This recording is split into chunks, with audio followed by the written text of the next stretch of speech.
Well, I read through that handbook for the recently deceased. It says, live people ignore the strange and unusual. I myself am strange and unusual. Coming to you on the Paranormal UK Radio Network. It's a strange hobby. Curious. Wouldn't it be better if you put her someplace? I've caused you some trouble. The first Thursday of every month at 8 p.m. GMT and EST and 5 p.m. PST.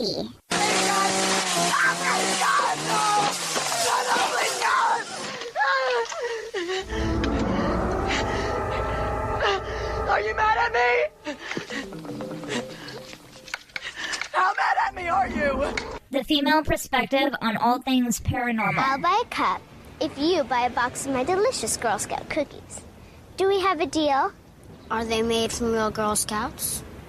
From the East Coast to the West Coast, across the pond and the world beyond. Captain Howdy said no. Captain who?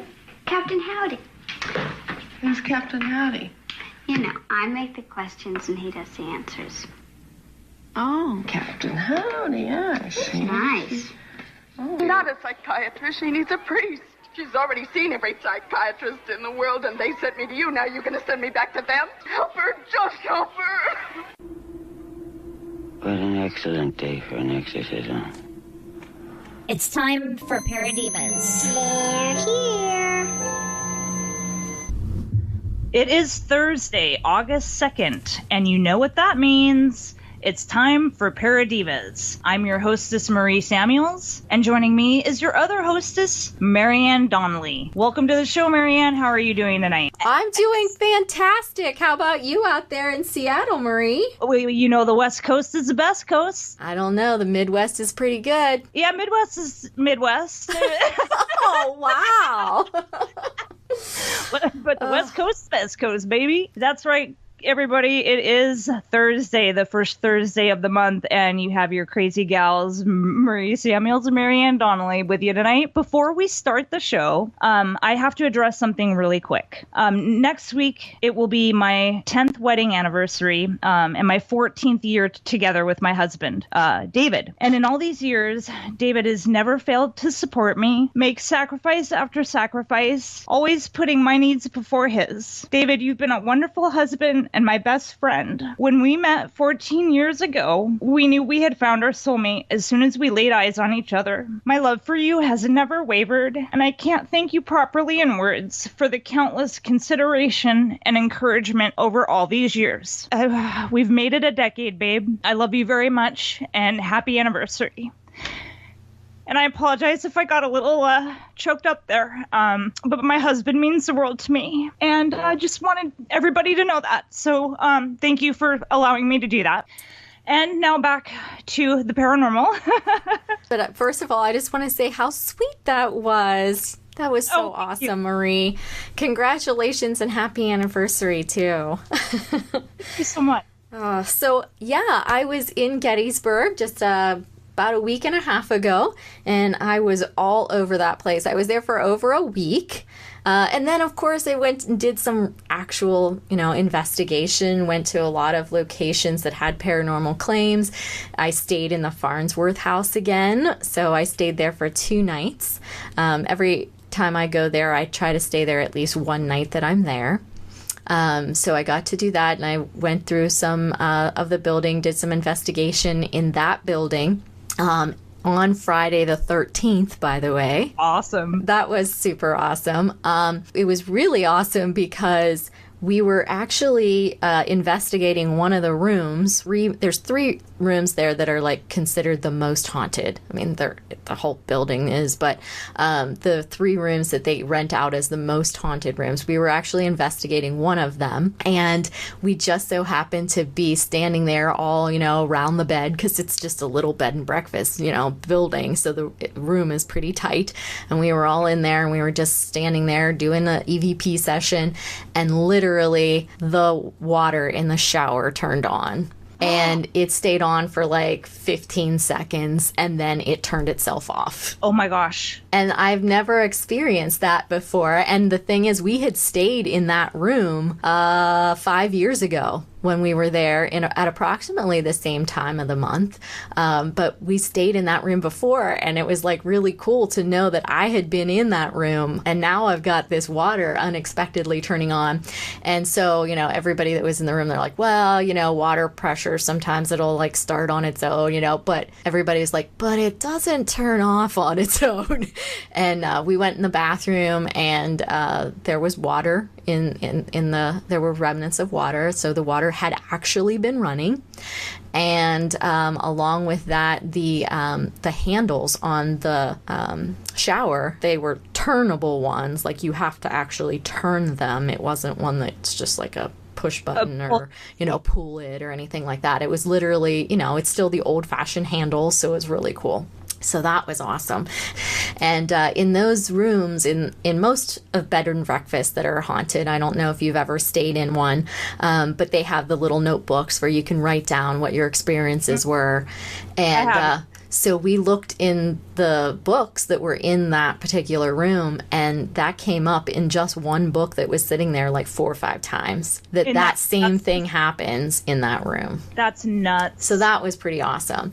And then as far as investigation, I went, of course, to the orphanage, and I went to the Jenny Wade house. I didn't really get, as far as paranormal activity, I've never personally had any in the Jenny Wade house, and I've been there countless times. I think I've been there like 6 times.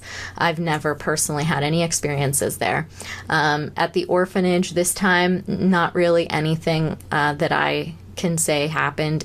Last time there was a little bit of something, but the other place that we really did a little bit of a thorough investigation, we did East Cemetery Hill, and I'd never investigated there before. And technically, I wasn't in the battlefield because I was in the parking lot. There's a parking lot that combines parking for the 1863 Inn of Gettysburg, the Jenny Wade house, and I think it's Battlefield Tours. And so it's like a combined parking lot there. And so we stood in that parking lot right up against the stone wall for East Cemetery Hill Battlefield. And we set up some equipment over there, and we were getting some anomalies with the K2. So if we put it down on the rock wall, it would, just have the baseline reading.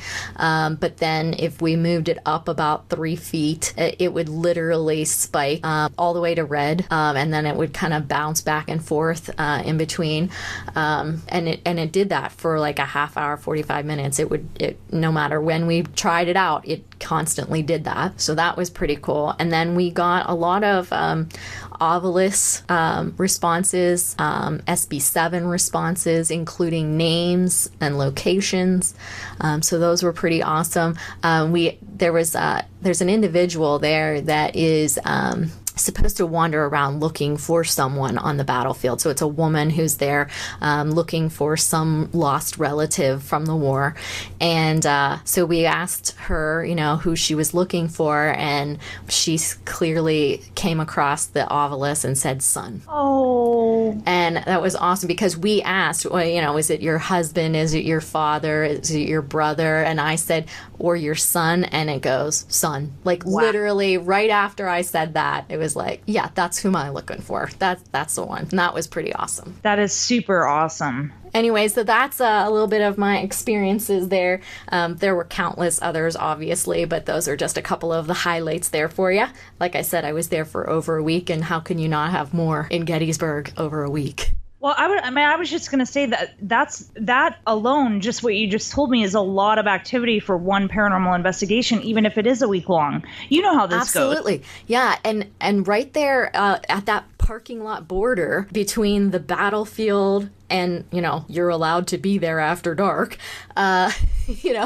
It was amazing because we got more activity there in just the hour or so live stream that we did with our guests, because we actually did part of the time that we were there, we went and streamed live. Not the whole time we were there, but part of it. We streamed live to our YouTube channel, and our guests on the YouTube channel were asking us to ask certain questions, and it was amazing. I've never had that much activity before. I love your YouTube channel and how it's interactive, and especially when you invite them onto an investigation like this. And now, again, just to remind everybody or those who haven't heard on previous shows, this is a project that Marianne does with her husband, Sean, and it's called Our Haunted Travels. Mm-hmm. And occasionally, when they're on a paranormal investigation, we'll do a live Facebook feed, like she said. YouTube feed. Pardon me. That's okay. And so what were some of the questions that people were asking? I'm curious. Through Skype. Through YouTube. Whatever platform, right? Well, we got a name that came across on the obelisk, and so they wanted me to ask more about Rebecca, who was the name that came across. They wanted to know if how often the ghosts talk to humans that are still alive, which was a really cool one, because I didn't even ever think of questioning something like that. Like, how often do people talk to you? How often you talk back to people? So that was a really cool question. If they'd ever told ghost stories before, maybe around the fire at camp or whatever, Did you get any responses to any of those questions? Yeah. I want to say that they responded to the how often do you talk to people, but I can't remember the response for that. But they did ask how long it'd been, since, or how long it took them to get to Gettysburg. How long did they travel? And we got a response for that. And it's kind of hard to tell whether it was 90 days, 90 or 98. Like, it was like the way it was said, different. You can hear it slightly differently, and you were like, well, it could be that, but it was all around the 90-ish days. That was kind of cool. Super cool. So you were basically right outside this cemetery that existed after a battle occurred there. Both one that was there during the battle and one that was created and consecrated by Abraham Lincoln with the Gettysburg Address. No joke. Mm-hmm. That is so cool. What do you say we get on to tonight's guest? I think that would be a fabulous idea. I hear she's fantastic.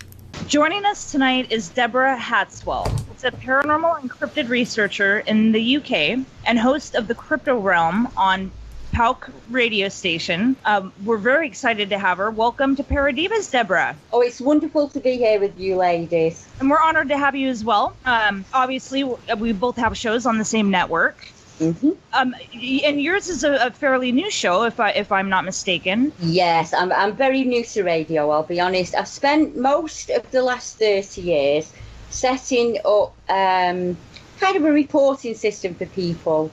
I was a witness of something very strange when I was a young girl, and we can get into that if you want later, but that kind of led on to me looking for other people that had seen similar or very strange things. And I realised that there weren't many people actually taking these reports, or they would listen to them in the groups and things, but they wouldn't get noted. Nobody would write them down, and then they would just became forgotten. And I thought, maybe I should start to note them down, and it kind of started there. So, like I say, for the last 25 years or so, that's what I've been doing.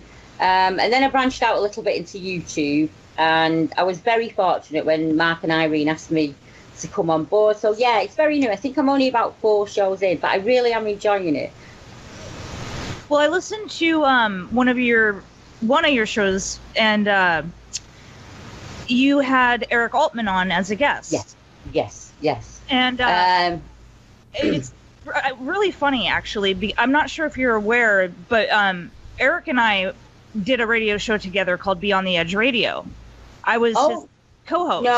No, I wasn't aware of that. I think I had a co-host at the time, which was Ron, but he's gone off now because he's doing his own research. I think Ron arranged that interview. I do know of Eric, obviously through the Bigfoot community, but only in that sense of... how do I explain it? It's in the UK, it's a very closed-in community, so we do communicate across the pond quite often. I did know of Eric, but no, I know radio is incredibly new to me. I'm afraid, Marie. Well, it gets a little stranger. So, on Beyond the Edge, the show that Eric and I did together, we interviewed Ron Murphy was a guest of ours. Ah, right. At one point. And then Marianne, her and her husband would do a segment for us for Beyond the Edge Radio called The Haunted Spotlight. Right. And it would come on every other week and would do a 20-minute presentation on a haunted location. Wonderful presentation. So when Irene approached me to do ParaDivas, I instantly knew my other hostess is going to be Marianne. And it's funny because when I listened to that show, when you were interviewing Eric Altman, both you and Ron thanked Eric and gave Eric credit for where you're at today. And Marianne and I are also in the same spot. If it wasn't for Eric Altman, we could not be doing ParaDivas. I see. But you see, people meet for a reason. Do you find that in life that you tend to get to meet the people you're supposed to meet, and then you move on in other directions? I didn't think I'd be doing radio. If you'd have asked me 2 or 3 years ago, I'd have said, oh, no, I don't think I'll ever be on the radio. And you meet people and your life takes a complete turn. Right. Yeah, I agree completely. And I don't know if you guys have heard of the Oracle of Kevin Bacon. Footloose, Mr. Bacon. Yes. So, yes. We know. I think he lives here now, doesn't he? Doesn't he live in England at the moment? Oh, lucky you. Anybody that's not aware of the Oracle of Kevin Bacon, I believe that's the website, but you can Google it. The Oracle of Kevin Bacon can put in any actor's name, and any actor will be no more than 7 degrees away from Kevin Bacon. And I instantly thought of Eric Altman when I was listening to your show and how all of us were connected. And I was thinking maybe we should have an Oracle of Eric Altman, or we could call it Erical, right? Yeah, the Erical, that's fantastic. Yeah, the Erical. That's a brilliant idea. Yeah, we should do that. Just about everybody in the paranormal field, and more specifically the cryptozoology field, is at least 6 or 7 degrees away from Eric Altman. Yes, including myself, which is incredibly strange. It's a saying that we have here in the UK. We actually have a saying that you're only ever 6 degrees away from any person in the world.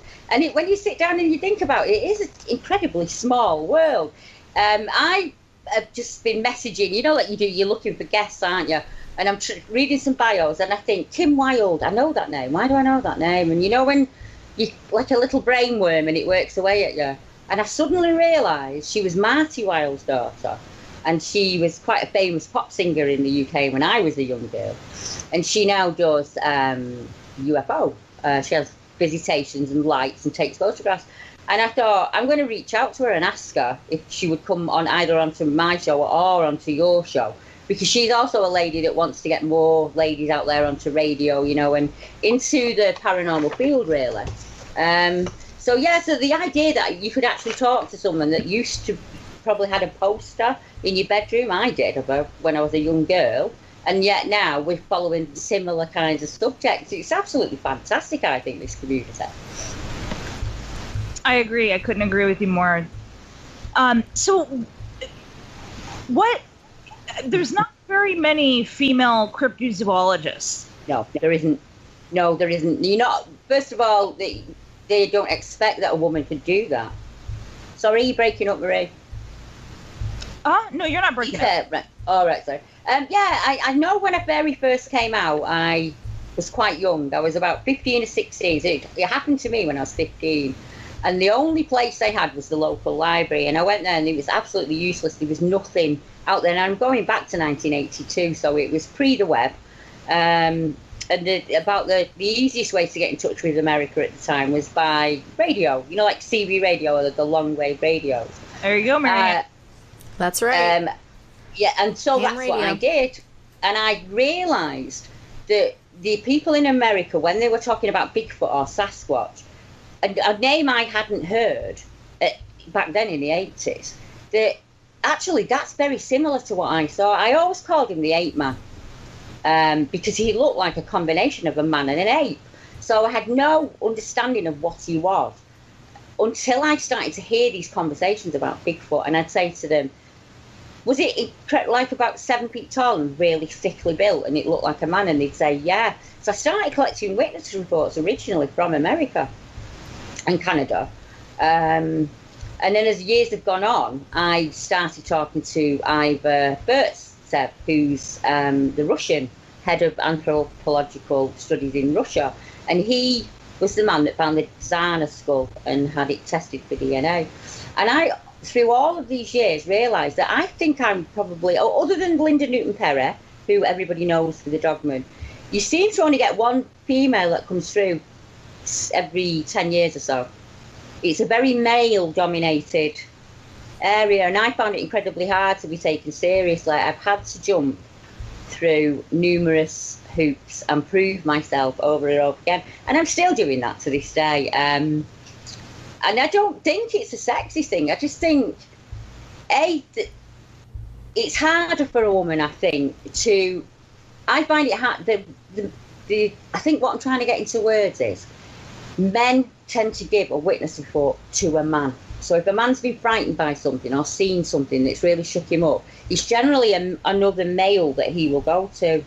So you have to kind of prove yourself in that sense as well, you know, that you can be one of the boys, and that all that happens in the UK. I'm not sure what it's like in America, but that's what it's like here for me. And plus, I'm not what they would class as an educated woman, so I had that against me as well. I wasn't academic enough, and I was the wrong sex. So I just thought, well, I'll just keep breaking through those doors and just keep going. Imagine if somebody said to Jane Goodall 30 years ago, no, you're the wrong sex, sorry, we'll have to get a man in. You know, that's as ridiculous as it sounded to me. I thought, this is ridiculous. If I can get the people to sit down and trust me and actually talk to me, then I think I'd make quite a good reporter. And I have an understanding from being a witness myself of what it's like. You get what I mean? Having to explain that you're seeing this really impossible thing. You not only question your own state of mind, you question the world around you, and everything flips. I would imagine it's the same as seeing a ghost for the very first time, or witnessing strange lights or a UFO.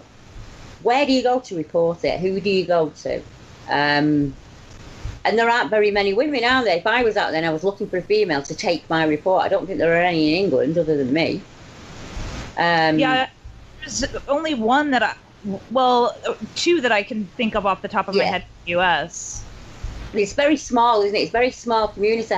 But what I am finding in the last 18 months in the UK, that more and more women are on board with this subject, and more women are having experiences. And this is why I was excited to come onto the show. People see Bigfoot research as very boots in the mud, and you're looking for an ape. But not everybody's looking for that. Some people see what they describe as almost the green man. You know, the old tales from England, from the ancients, like a woodwoose type creature that hides itself within the green. So you have this spectrum from an ape all the way through to, say, a spirit or a wood nymph or something like that. So not everybody's reporting the same thing. But there's lots and lots and lots of women who either work with energy, they douse, they do healing work, or they're animal communicators who seem to be having ongoing interaction. And we can get into some of that if you like, some of the strange things that are happening. And it is happening to some of the men as well. But what I'm saying is it's a much bigger community. You can see it growing constantly as more and more women get interested. And they think, well, Deborah's out there doing it, Marie's out there, you know, Marianne's out there, Irene's out there. I want some of that pie. I wouldn't mind going on radio and telling my story. So I think it is a growing community. I agree with you, and I think it's, because of women like you that you're getting out there and grabbing the reins and saying, let's do this. It's not just a male air dominated world. No. But sorry. Oh, no. I was just going to say that I think it's safe to assume that cryptozoology, out of everything that falls under the paranormal umbrella, is probably the most saturated with males. It is, but there are some amazing females out there working quietly on the side. I think of Tina Harter. Tina Harter I met in the early 2000s, and she's in America, and she's worked with some of the greats. She's worked with Renee Hayden. She's worked with Tom Powell, Henry May. She's worked with, I'm forgetting names, she's worked with some fantastic Bigfoots, and she does it very quietly on her own, and she's been plodding away there for about 15, 20 years, and has had some amazing results. And we have some habituations in the UK, as we call them, of areas of ongoing activity, and they are mainly areas where it's a single female living alone. And one of these ladies has been documenting for 25 years now. Oh, wow. You see, so we're out there and we're doing our bit. It's just we need a voice. So you tend to find that when people are picking for shows, they go past the ladies and onto the males, don't they? That tends to happen. But some of these ladies have got amazing stories. So you not only are you missing out on little pieces of evidence, you might be missing out on a little piece of that jigsaw that you need in your research, and you think, I never thought of that. Sometimes we need to forget gender, and we need to go back to the old days when it was about what your skill set was. So if you were incredibly good at sewing, regardless of whether you were male or female, that's what you did for the clan. And we seem to have forgotten that. There's lots of ladies out there with amazing stories to tell. And I, like you guys, want to get them on here and get them, telling their tales. I actually asked a few of them yesterday. I messaged around a few of them and said, is it okay if I talk about your story? I met this couple of ladies from America in there. And, oh, yes, Deborah, yeah, please do. Please do. And like I say, I'll have a chat with them and get you guys chatting, because you might want to bring them on and have a listen to them. Absolutely. So what was the incident that happened with you when you were 15? I'm assuming that turned you on to Bigfoot in the first place. Yeah, I had never heard of cryptids. Obviously, the Loch Ness Monster. We live in the UK, so the Loch Ness Monster you hear about continuously all the time. Nothing else. We don't have bears. We don't have wolves. No, we do have large cats, even though the government says that we don't. We do have large cats because we've had DNA come back quite often on leopards and pumas. So they are out there. The government just does not want to admit them. Something ridiculous like 1,500 cats a year get reported in the UK. But there's no large cats in the UK, I'm afraid. So I'm only a young girl. I live in a mill town. It's quite a small town, probably only about 2,000 residents, something like that. And there's a country valley that runs through the middle of it. And back then, 36 years ago, there was a lot less housing. And it started out in the 1500s as a plague field. So it's always had this kind of reputation as a place that people don't go at night. So it's great in the day, but at night you get out of there. And then in around about the 1600s, somebody built like a mansion on it, and that's still there to this day. And it's been everything. It's been from a hospital in the war all the way through to kind of like an art gallery and a mining museum, because there are lots and lots of tunnels under there, and they come out in the country park. But I didn't know this at the time. This is all things I found out. That day, I'm 15, it's May, so the weather was really nice. I'd been in school in the morning with my friend, and we decided that we weren't going to go in school in the afternoon, and we didn't. So one of the places that you could go and not be seen was next to this old house. And there was like, what we call here, we would call it the council. That just kind of means like your city, the people that are in charge of your city are in charge of these parks and gardens. And it just, if there's no money, they don't get seen to. So we're talking like a big scrabble of rhododendron and laurel and ivy and privet, all boxed, all mixed in. And we used to just call it the Ivy Den. And it was right next to a sensory garden that was filled with herbs and edibles that had an amazing fragrance. And if you ducked down inside there, you couldn't be seen. You could see out, but you couldn't see in. And it was just a place that we used to go. spent my life in that park as a girl. We go in early morning, and I say park, I'm not talking like swings. It's a big old, what used to be old land owned by the people in the house that they no longer own anymore. So people, you know, you just go there, and it was a really nice place to be as a child till this happened. We were in the bushes, and I'm laying on that. We were two 15-year-old girls, and we're giggling and we're laughing, and we're probably talking about boys or something like that, you know, or pop groups or what you were doing that night, what youth club you were going to go to. Having a really good laugh, and we'd been in there about an hour and a half, quite a long time, and school finished at 3:30. So we were only about halfway through the afternoon, so we would have had to continue to be hidden for at least another hour and a half. Then you could walk home and say, oh yeah, school was wonderful, Mum, and, you know, Mum wouldn't know. But I noticed something very quickly in the bushes, out, you know, on your peripheral vision, out of the corner of your eye, a kind of movement in the shadow. And if I hadn't seen that movement, I would not know to this day. None of this would have happened, and I wouldn't be here talking to you now. But I looked quickly to where the movement was, and I made eye contact with the bushes. Something in those bushes had eyes, and it was looking back at me. And she noticed it at exactly the same time because she was with me. And without even thinking, you got to raise yourself. I thought it's going to be a teacher, and we're in so much trouble. When I get home, my mum, you know, she's not going to be good about this.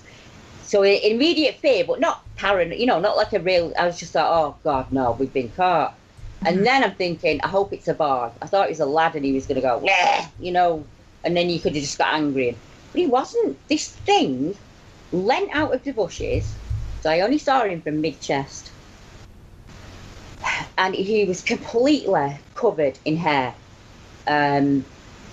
Like a human being, but much, much bigger.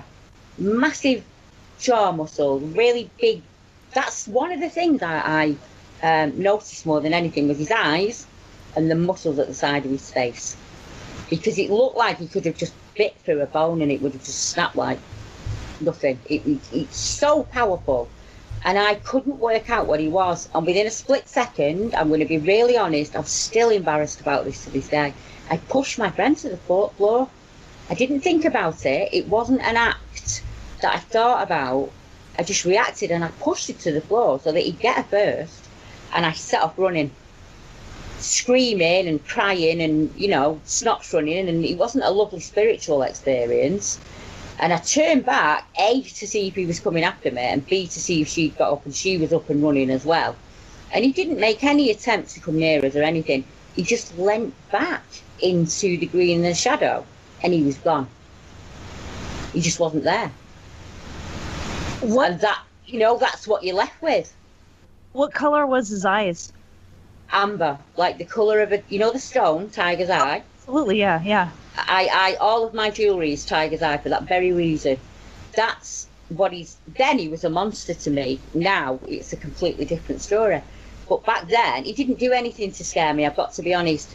But I saw something that was impossible and should not have been there. He looked like, do you know the Sykesville Monster? No. In America, there's a very famous case of the Sykesville Monster from the 80s. That is the closest thing that I can find out there, and I have searched museums, I've gone down the hominid line, I've got in touch with every anthropologist that I can think of to try and find out what he was. He doesn't fit anything. He's not Heidelbergensis, he's not Homo ergaster, he is none of those. He looked like a man and an ape pushed together, as if a man and an ape were combined. He had less white in his eyes than us, but there was white there, and they were an amberish colour. He had square, normal teeth like a human, no canines, none of that. Normal lips. And his nose was like ours, but flatter. You know, like a boxer, as if someone had broken his nose a long time ago. But I don't think that was why. I think that's just what he looked like. His hair was incredibly dark brown. Really, really dark brown. But I remember where the sun hit it, it was kind of like an Albany colour. Like a very dark red setter dog, something like that. He looked brown, like not black, but really dark brown. But when the sun parted, it had an auburn tinge to it, really. I don't remember his smell. I don't remember ears, because his hair covered that. Someone asked me years later what was his ears like, and I said, oh, I don't I don't remember ears at all. And that's kind of, I went home, as you do, crying. My mum said that she thought a man had got me. She thought the absolute worst had happened, and a man had got me in the park. And it took me, I was sick. I kept being sick. I think it was just general, it was just fear. And thinking that my school is on the other side of that park, and I've got to walk through there tomorrow to go to school. And I thought that he would come and get me at home. Oh, I can't imagine. Oh my goodness gracious! So, what was the walk to school like the next day? I think, to be honest, I stayed off. It was a mock exam week in England years ago. I don't think we do it now. I'm not really sure. But before you had your actual exams in the final year, in the year what we would call grade 4, we did a kind of practice exam, so they could see where you were going to come out in the stats and then put you in the appropriate group for you then to learn for the rest of the year. So we were just skipping that week, really. We weren't skipping anything that was needed. But I took that much time off school. Luckily, there was a big long way around that you could go. So that's what I started doing. But it really affected my mental health, I'll be honest, because I thought he was behind every corner and every bush and every tree. And either my parents had no idea that those things were out there, or even worse, they knew and they'd lied to me. So all that was going around in my head. And I found out years and years later that I actually took that much time off at school, that there was a rumour that had gone around that I was pregnant and had been sent away, so I could have this child out of wedlock in another state. And it was nothing to do with any of that. It was just I could not face going in that direction. And it took me until I was 32 to go back to that park. Wow. And and the only reason I went then was because I went with 2 of the guys from Finding Bigfoot from their team. And I'm glad I did go back, I'll be honest, because at the time I would have said he was 10 feet tall. But going back as an adult and looking at the situation and working out where his head was, I thought, no, he's about 7 feet tall. He wasn't just 10 foot. He's still large, don't get me wrong, but I'd made him bigger in my head, if you get what I mean. But that's the journey's changed so much for me now. I kind of view him as a friend. He's brought a lot of wonderful things to my life, and I've met a lot of amazing people. But back then, he was a monster, and I thought that every single person out there had no idea that these things were out there, hence looking for other people. And I was incredibly lucky because I did find a lady. I didn't find her. Probably 30 years later, she got in touch with Thomas Markham, who is an American cryptozoologist, and he runs a crypto crew. And she got in contact with him, and she said, I remember a young girl having an encounter with something in my town, and at the time, I really wish I would have come forward and backed her up, but I didn't. And it's kind of played on my conscience, and I want to report it now all these years later. And she would have been, I was 15 and she was a grown woman in her 30s, so she's probably in her 70s by now, I would imagine. And she saw him at the same place that I saw him. But she saw all of him, male genitalia and everything, she said, when she was walking the dog. I know. Did she describe it? Yes, she did. She said it was about, if people want to look for it, go onto the Crypto Crew on Google and put in Lancs, Lancs. It just means Lancashire. Or put in UK and the accounts will pop up. She described him as being about 7 feet tall, with an almost pot belly, so like a rounded belly. Mm-hmm. He was hunched over in a kind of, not a crouching position, as if he was like hunched back, not a hunchback, but kind of crouched forward, that typical stance that people tend to say of a Bigfoot type creature kind of thing. She said he had hands and feet, he had male genitalia, it was clearly on show, and he just stared at her. He didn't say anything, he didn't try and approach, he didn't do anything like that. He just stared at her. Oh. And she turned around with the dog and headed back. And she actually said, in the 1980s, in a mill town in Manchester, you don't tell anybody what you've seen, because they would have had us at the doctors. And believe me, my parents had me at the doctors. It was an instant that is impossible. You cannot have seen it. It must be in your head. But when I tell you now that there are a number of witnesses to this thing spanning 30 years, and the last one was last year. I took an account last year of the very same creature in the very same area from people that I don't even know. And we can go through those if you like. There's quite a few of them.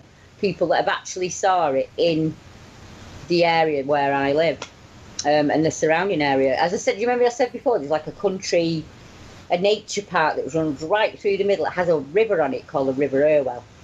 And it's the River Irwell Country Park, it's called. And it runs, the equivalent of your Appalachian Trail here would be the Pennines. Mm-hmm. And it runs to the Pennines. So we were able to map a series of accounts, not only in my area, but following this river up to the Pennines, going north, or down south, which is in the UK. The difference in the weather can be very, very different between London, which is way down south, it's about 500-600 miles away from me, and to where I am. So like it can be lovely down there and it can be snowing where I am. And we seem to be noting kind of travel routes, which is very, very strange. But these accounts are matching not only rivers, but very old ancient sites and sites with a lot of energy. And I found out that where I had my report, there's an ancient hill barrow. So something that's very ancient. So the very first people in the UK used that land. So it all seems to be going full circle and back to the beginning.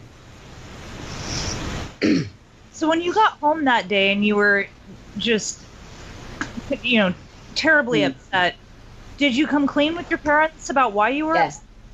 Yeah, I told him everything. I wasn't bothered about getting done. I didn't care if I got grounded. I just told her. And she kept saying to me, it's just a homeless man. You've just seen a homeless man. You're just being dramatic.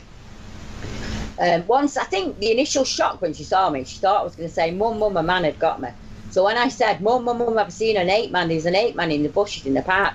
I think at the time, with 2 kids, 2 jobs and an husband, she just thought, oh, an ape man. Right, Debbie, you're being a bit dramatic.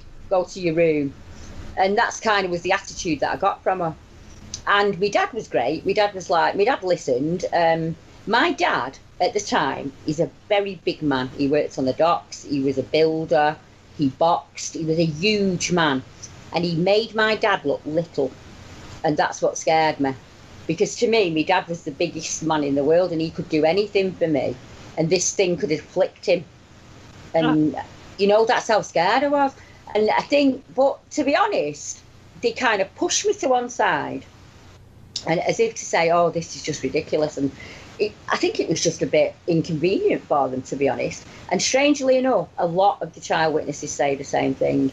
They tell the parents, and the parents just think that you're being a bit dramatic or you're making it up. We have got a lady who was 5 in the UK who came to me and saw something up in a tree above her.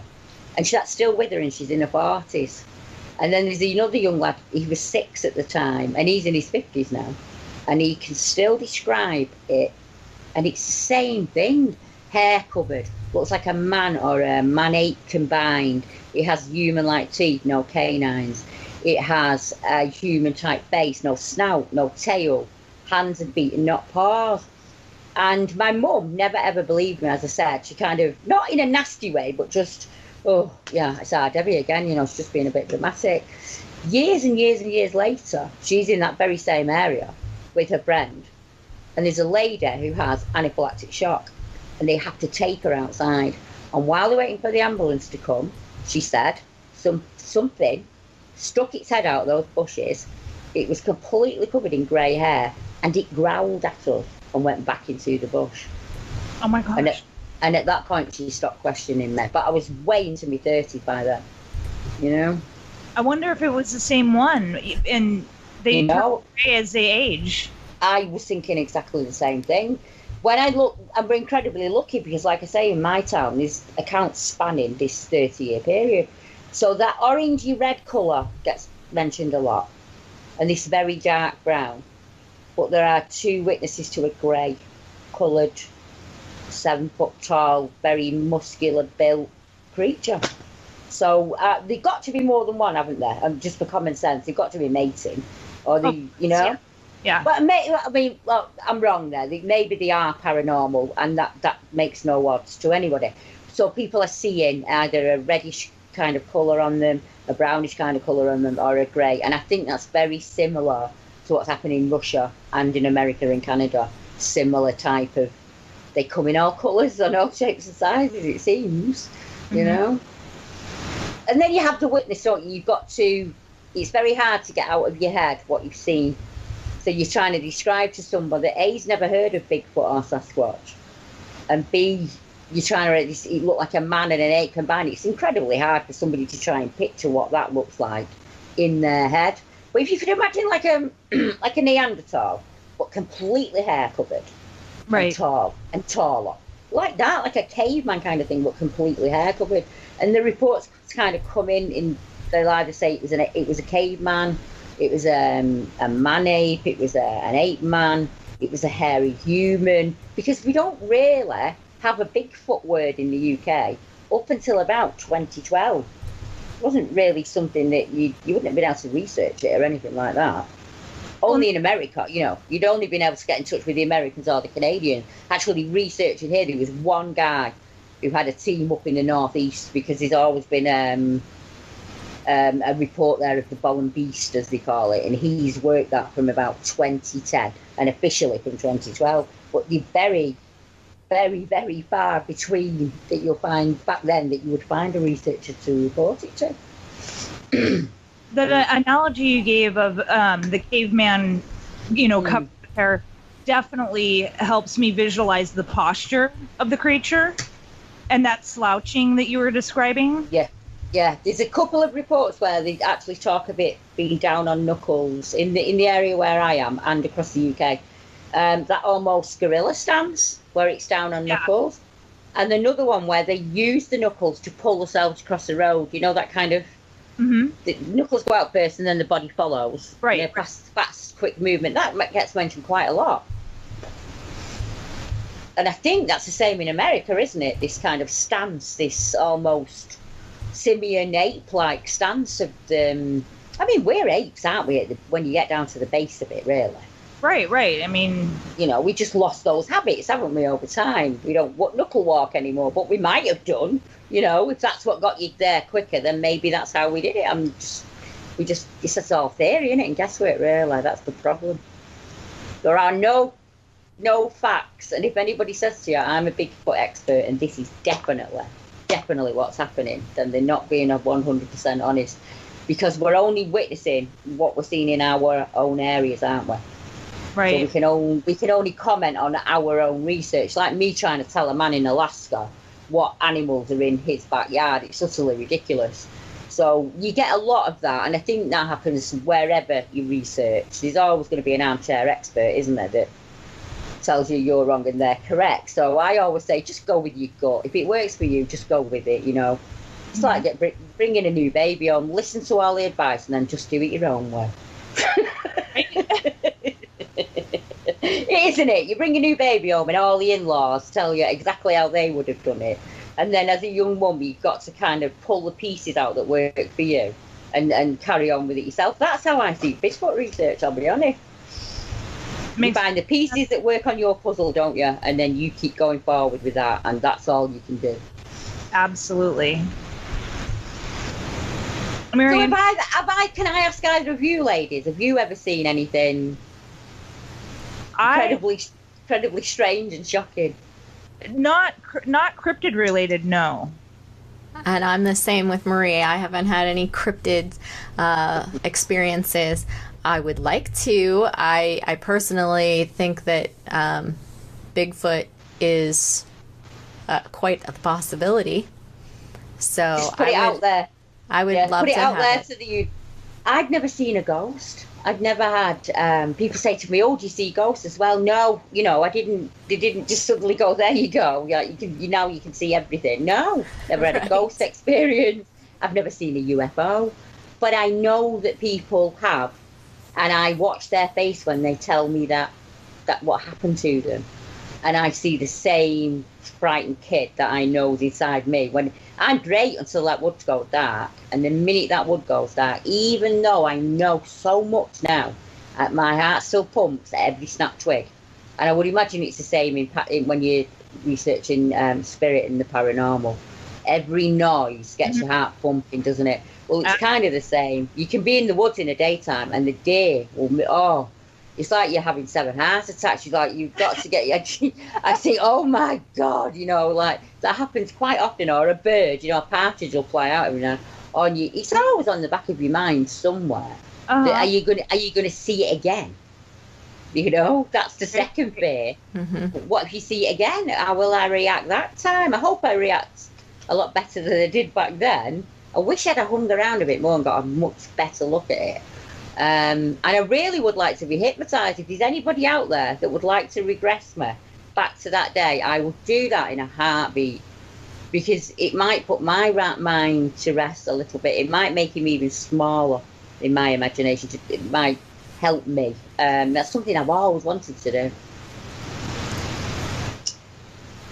After we get off the air, I can get you in touch with someone that can probably help you out with that. Oh, that would be brilliant, because there's a couple of other witnesses have said the same thing, because they were so young at the time that they really would like to be regressed back to that day, just to see if they can pull something from it that will empower them a little bit, because we've got lots of people here in the UK that will not go back in the woods. I was speaking to a gentleman only last week, and he was telling me about something that happened to him, and he said, I am 6'7" and weigh 22 stone. And I cannot go back in that wood on my own.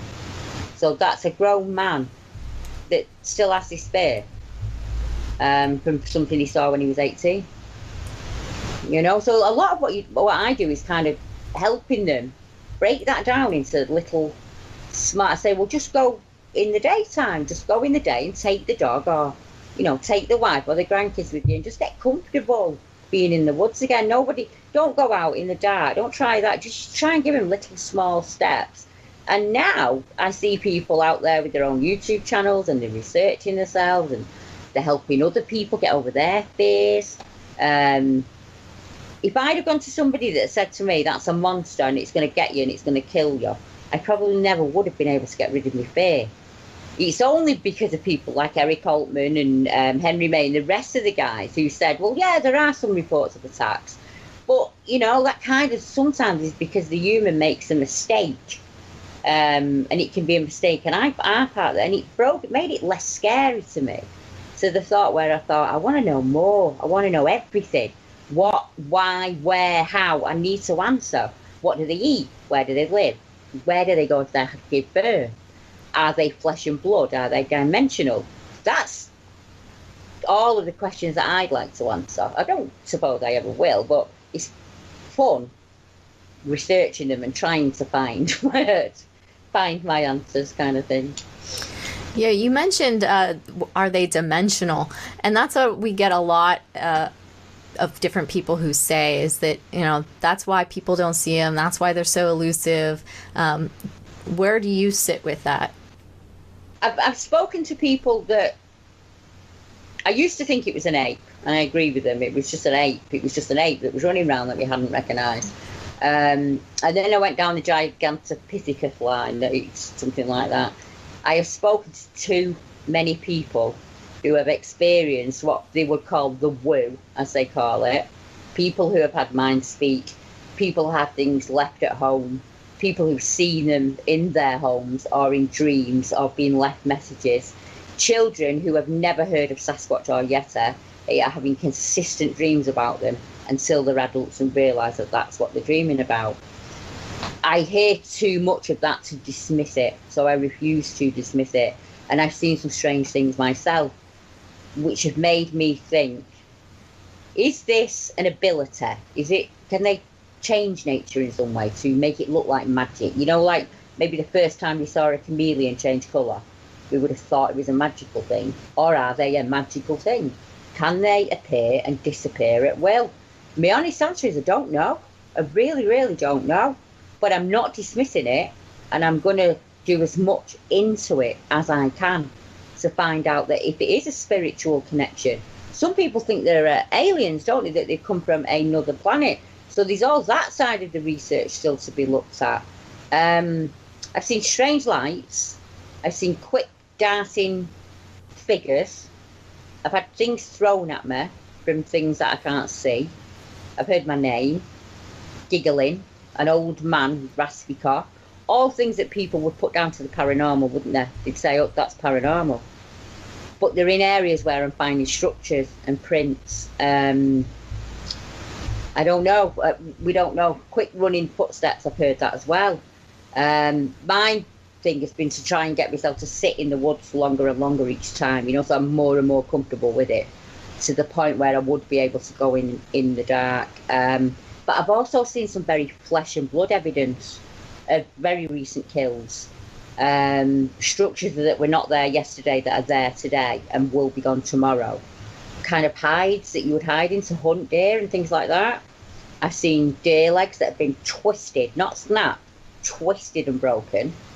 We find a lot of birds and animals left as gifts with the heads tucked below the body, so they're made into like a very smooth ball effect. And these are gifts that are left for people, whether you want them or not, on your doorstep. One lady had a jackrabbit left for her, and she saw it as very frightening, and I said to her, tell me what's been going on. And she said, well, something's watching me through the cottage at night. Now, I must explain, she's in the middle of Scotland. She's not near a town. She's miles out there, you know, in the shooting estates where you would pay to go if you were a tourist. And she's in a tiny little cottage, and she's writing. And she says that she got frightened because she saw some very large footprints in the flower bed outside the window. And being a lady, instantly thought stalker or prowler, which we all would, wouldn't we? There's a man on my property looking through my window at night. So she put a curtain up, and she said that she noticed that food stuffs were going from the garden and from the bins, like the garbage, as you would call it. Food items were being taken. And she suddenly gets this rabbit on her doorstep, this huge jackhair, she said it was, a really big thing. It had its neck broken and tucked in underneath. Pardon me. And I said to her, I've heard that before. I've heard that down on the Medway, and I've heard that not too far away from you on Judy's property. That I said, what did you do with it? She said, I threw it into the field in temper, and I shouted and said, don't you ever leave anything like that near my house again. You know, kind of quite mad about it. And so it changed. It changed to cherry whips, which we call, you know, like a cherry tree, and you get the very long kind of, it's not really a branch, it's more of like a whip that comes out, and they're twisted into kind of these circular shapes, and there are no cherry trees for miles, miles and miles, and they start to turn up on the step. That's really, you know, kind of creepy, isn't it? Yeah, I agree. Kind of creepy. But if you look at it from a kind of another kind, if you see it as a gift, if you're like me and you can see it as a gift and accept it for what it is, I've taken your food and I'm now bringing you food back. It's not scary. It kind of breaks it down a little bit. But I would imagine being that lady on your own out there, you know, and luckily that's been going on a long time. We've been able to get researchers up there, and we've been able to look at the property. And there's an ongoing thing with the landowner, because he's put massive deer fences up, about 6 foot high, and put in with concrete, and these have been pulled out and rolled into a barb. And we went up there and we looked at them. These fences have been pulled out and rolled into a barb, so that there's right of way on the property following the deer, because obviously the deer move through there. And as I mentioned, it's a shooting estate, so there's lots of grouse, partridge, pheasant being reared there. So there's ample amounts of food stuff. And it's on the River Tay, so you've got salmon and all the fish that, you know, that you would find in the river. And there's hares, and there's just a multitude of food out there. And when we went to the cottage, we realised that where she saw the footprints, you know, outside of the window, was an area where the landowner, when he culled his deer, he would bring it to that area, and he would call, like, most hunters would know what the pluck is, where you take the innards out and you leave them behind. Mm-hmm. So all these livers and kidneys and brains and everything that he didn't want was being left within about 30 feet of her property. So you've got all this meat, the best meat, really, the liver is where you get your fats from, and you know, and he's leaving that there. And do you know what she got last month? It's incredibly funny. And we went up to visit her, and it was lovely. It was dead sunny, and it was really, really nice. And she had some biscuits, and we had a lovely time. I must admit we did. And we came away, and she said to me, I don't think I'm going to see him again, because because she has seen him with her own eyes. The landowner has done so much damage up here. We went up, he cut every single bush down. There was nothing to hide behind. There was new fences had gone up. Everything was... He'd moved the people out of one of the cottages, so that is just sat there empty. There's nobody in it anymore. We're not really sure whether he's seen something or not. We're not too sure about. She found a cupcake on her doorstep. What? A cupcake. Are they on baking? her doorstep. Are they taking? Well, I said so. What could they have taken it from the bin, from the garbage? And, right. You know, could it just be something as simple as that? And like we said, a bird could have dropped it, an animal could have brought it in. She checked with anybody that was around if they'd left it for you. But she said whoever had left it had snapped it in half, so they'd taken the frosting off, and they'd taken the sponge and taken that in half and put the frosting in the middle and put it on the doorstep. Kind of like the head. Yes, kind of like the head. Exactly. You know, Deborah, I have to say, I have talked to a lot of cryptozoologists and witnesses, obviously, doing Beyond the Edge with Eric for 3 years. And I have never, ever, this is the first time that I'm hearing reports of dead animals being left on people's doorsteps. Yeah. I think British Bigfoot is much more polite than the American Bigfoot. I wonder if, though, listening to the show, if there's anybody out there that says, actually, that happened to me. Or actually, I do know somebody that's had an animal or something left as kind of a gift kind of thing. There's this thing about deer legs. I'm unsure what it is, but I'm mapping the data on it, because one of the areas that I was talking to you about before, a lady that's been out there a very long time, she sees strange lights in the forest in the daytime, what you would describe as a fairy light. An orb of light that emits its own light, but she can see them in the daytime. She's got them on camera. She takes them in the daytime. And she has systematically journaled what has been happening in her area. And it's a very similar thing. There's an area in the UK, way up north in Scotland, and there used to be a village there. And in the 1700s, there was a massive storm out at sea, and it brought sand in, and the sand completely covered the village. So what's there now is this huge forest that goes on for miles and miles and miles. And you can actually see the old chimney stacks are sticking above the ground by about a foot in some places. So the actual village underneath. And she consistently finds these large X's, almost a medicine wheel shape. Like we would call it a Catherine wheel. Like the wheel on a cart. She finds that's what I was picturing. Yeah, made in sticks, and she can find them. She can walk in and they're not there, and they will be there on her walk out. She finds deer legs still with the hooves and the skin and the ligament and everything hung up in the trees, and it always happens just before the rut in the autumn time that these deer legs get hung in the trees. And she's been able to photograph them for me for about 4 years now. And one of the other strange events that happens is a ring of fur. It looks like a fur's been plucked from an animal, say a badger or a rabbit or something like that. And it's left in a circular ring. And we've been able to notice that always happens in spring. So it's just a consistent thing that happens in spring on her property. Now, it could be animals. It could be people. It could be all manner of natural reasons for this happening. But we started to notice that when we will say this is happening in Scotland, other people will say, oh, that's really strange, because I've got that in Shropshire, or I've got that down on the Medway. These similar little things that seem to be cropping up. And that's why I liaise with the Americans to see if they're finding. I know Reality Ghost, he finds the hair that seems to have been pulled and left in a kind of circular pattern or shape. So it's either the same animal that's doing it on both, across the continents, or it's something that we need to look more into. But there's no proof yet. But actual animals being left behind There's some very strange. Paul Sinclair is somebody you should speak to, because he's mapped all of the strange animal finds in the UK. And we are finding animals that have had their innards removed, but there is no blood on the ground. There is no ground disturbance. There is no sign of a bite or a claw. The liver is taken, and the tongue and the brain on some occasions is taken, and the animal is left behind.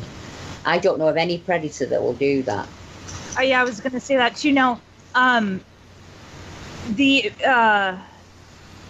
entry point to get to the liver, does it seem like it's torn and not cut with a knife?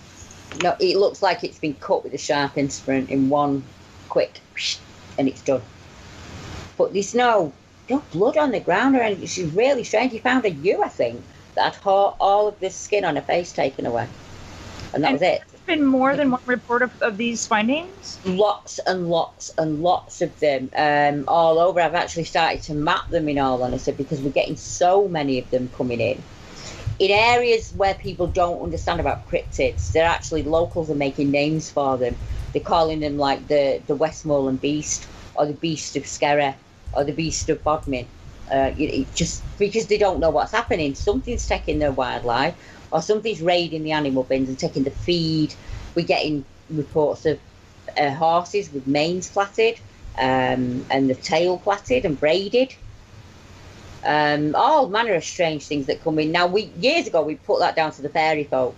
You'd say, oh, that's the fae, which people still in the UK, Wales and Ireland and Scotland have a very, it's part of our culture. It's like our heritage. So the fae is something that is still talked about. It is much easier in the UK to say that you've seen a bearer than it is to say that you've seen some kind of hominid that's out there in the woods. I think I've taken over 500 reports now from people of upright, hairy, walking creatures, regardless of whether they report them as werewolves or ape men or Bigfoot. There's hundreds and hundreds of reports out there. Now, you mentioned earlier that you work with some people that are animal speakers. Yeah, behaviouralist people, like, you know, Dr. Anna and Spirit, the leopard. You know that story? No. He was called Diablo. I'll send it over to you in Messenger because it's just beautiful to watch. He was called Diablo because he was a black, I think he was a puma actually, and he'd been kept in some terrible, terrible conditions. And they'd taken him into animal research just to try and bring him on. They couldn't. They sent Anna in with him, and she was only in there at 2 or 3 minutes. And the next thing, this pride, you see the pride come back within him, and his tail rises, and he becomes this wonderful, beautiful creature. And she says, you need to change his name. You called him after the devil, you know, and he's a beautiful being. He's something that needs to be respected. And this animal completely changes. The whole stance of him changes. The energy that comes off him changes. The way he walks changes. Instantly, then his owner can pet him, where they've never been able to get near the cage or anything. She left, and he was a much happier animal, and they were much happier owners. And she did it with a tribe of baboon. There's this in South Africa. I think you probably see them. The baboons attack probably basic humans and visitors for the food that are in the cars. And they were trying to get this to stop happening, so they sent Anna in. And she actually walked into this pack of baboons and sat down. And she let the male baboon come to her. And he did, and she must have been incredibly scared. He had, like scars and missing teeth. He was like what you would imagine as the scariest baboon ever. And he slowly starts to stroke her hair. And she slowly starts to stroke his hair back. And he sits with her. And she sits with him. And he starts to invite members of his troop over. And they come over and they sit with her. And I thought, if we could do that in the cryptid society, if we could give out that kind of aura, or work with people that work with animals like that, we might actually break some boundaries here. And, instead of seeing them as just this flesh and blood animal, we realise that they're animals with feelings, and they have a social hierarchy, and they interact with each other on a very intelligent level. Maybe we need to start approaching them in less of a technical way and more of a getting back to nature way. When I watched her walk away from those baboons, and I thought no other man has been able to even get near them, let alone sit with them, and they were bringing the babies over at the end. So for an animal to present you with its young is a massive amount of trust. So I reached out to people in the UK. Are you when I do the YouTube or I say, are you out there? Can you do your work with animals? And it seems to be that people who work with animals or energy, the lady that I was telling you about who was in the cottage and she noticed the feet outside, does monthly healing sessions from that cottage because she is a healer and she uses energy to heal. And there's a guy down on the Medway and he works with animals. He's an animal rescue and he takes the animals in, and he normally it's hawks and owls and otters until they're fit to be released into the wild. His wife had interaction for about 15 years with what she called the monkey people in the woods. And he used to laugh about her, laugh at her. It was a family joke, that she went out and visited and she very sadly passed away from cancer. So he's down there on his own now, Derek. We're still in touch, we talk all the time. And because I think it was about 18 months after she died. Now, we're talking to a man who works with animals in a very spiritual way. He doesn't just do animal. He kind of sits with them and he massages them and he'll do acupuncture and he will work with sounds like you would a Tibetan bowl to find a frequency that the animal's comfortable on, and he will work with that animal and try and calm it down in that sense. Started to have things happening at home. And 18 months after she passed away, he saw his first monkey person. So he's down there now wishing that he'd believed his wife all those years ago, so that they could have kind of together had this wonderful experience. But they are having it. It's just different. She's on one plane and he's on the other. And he journals now, and they will quite often leave him things. But he will leave them things as well. He takes honeycomb out, because I suppose it's something that we don't think to do we? Honeycomb is incredibly hard to get, so he'll take natural things out like honeycomb or organic apples or anything that he's got left over from the crops. He will take out and leave in one area of the woods, and it's consistently gone by the day after. But luckily, like most of the witnesses in the UK, he also has neighbours that are experiencing the similar thing, so they're able, they're all out there. They all don't know about each other, but they're all reporting the same things back.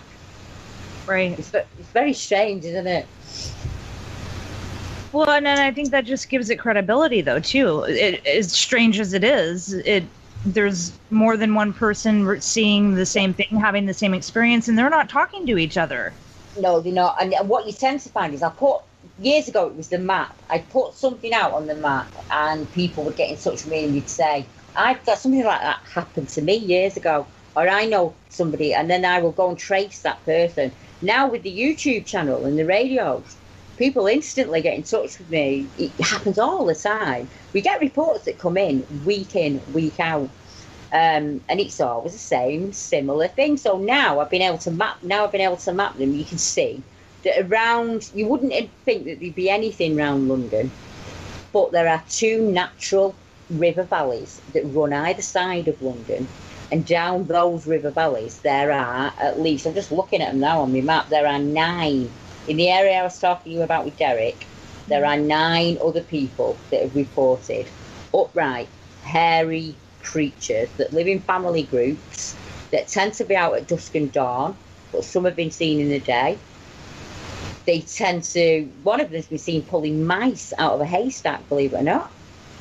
Why would you make that up? If you were making up this Bigfoot story, you'd say, and it came charging down the hill at me, and it ripped off my, the old pounded on its chest, or yeah. He said it was stripping the hay, and every now and again a mouse would run out and it'd hit it, and put it in a pile, and then it'd carry on with the hay, till it had about 6 or 7, and then off it went.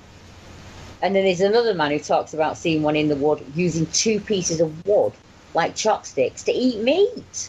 Oh. And he, honest to goodness, and he went to the newspapers. He didn't come to me.